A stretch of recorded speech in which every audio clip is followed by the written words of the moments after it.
Hey everyone, so this question was came in HMMT Harvard MIT mathematics tournament in the year, or I would say in the month February and the year 20. The question is I have to find the nearest integer to this problem.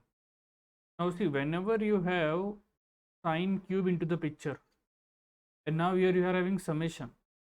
Summation is nothing but it's kind of a discrete version of integration, right? And whenever you have sine cube of x in the integration, what do you use? You take the help of the sine triple angle formula. So what is sine triple angle formula? So I have written it here for you. So sine 3x is nothing but 3 sine x minus 4 sine cube x. So from here you can see what is sine cube of x. So you take this on the left hand side, you have 3 sine x minus of sine 3x whole divided by 4. Fine. Now if I divide both side by 3x, I have sine cube x upon 3x. Now this is 1 by 4 I can take outside. Here I am having sine x upon x minus of sine of 3x upon 3x. Fine. So this is the simplification I get. Now what do we want in the question? If you observe, the angle is pi by 3n. So you put x equal to pi by 3n. So what do you get? You get sine cube of pi by 3n upon pi by 3n, 3 times pi by 3 raised to n, which is equal to 1 by 4 sine of, here also pi by 3 raised to n upon pi by 3 raised to n minus sine of pi by 3 raised to n minus 1, because here we are having 3x. So when I divide by 3, it will be 3 raised to n minus 1, and here pi 3 raised to n minus 1. Fine.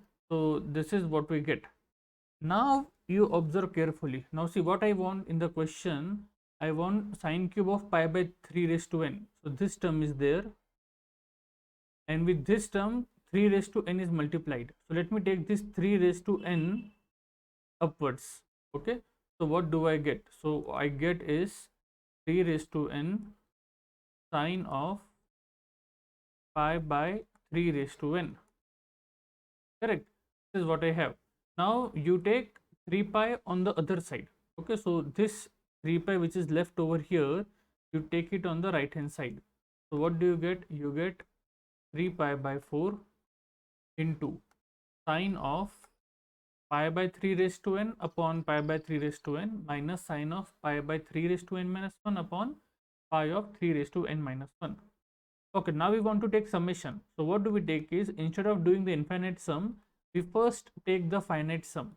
So this is summation, small n will go from 1 to capital N, and the same thing, summation, and this complete term as it is over here.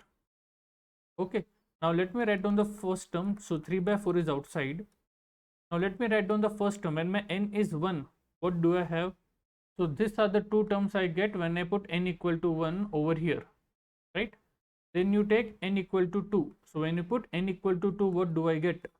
We get sine of pi by 3 square upon pi by 3 square minus sine of pi by 3 upon pi by 3. This we get when we put n equal to 2 over here.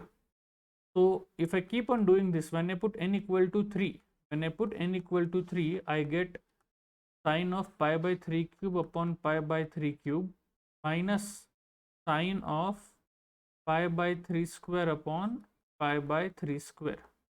And if I keep on doing this, at the end I will get sine of pi by 3 raised to capital N upon pi by 3 raised to capital N minus sine of pi by 3 raised to n minus 1 upon pi by 3 raised to n minus 1.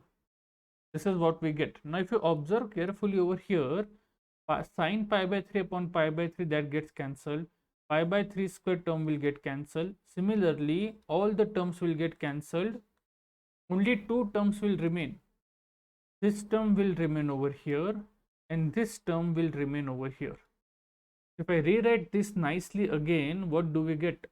So this is what I get, right? So I have just written the summation term, this term over here on the left hand side, and here 3 pi by 4 was there, and only two terms were remaining, sine of pi by 3 raised to n, that was the term, and one more term was this, but sine pi is 0, so that's why I have written 0 over here. Okay, now you take limit capital N going to infinity of this term. This is 3 pi by 4. Now as capital N goes to infinity, this term goes to 0 and this term goes to 0. And if you recall, what is sine theta upon theta as theta goes to 0? It is 1, right? So this is 1 as capital N goes to infinity.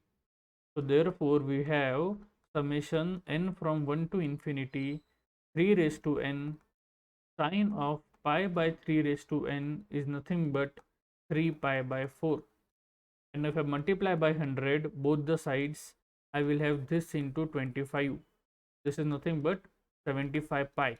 And when I multiply, see what was the question? The nearest integer, right?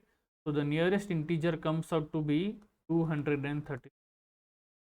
So that's the answer for the given problem. So I hope this is clear. If you have any doubt, you can ask me in the comment section. Thank you.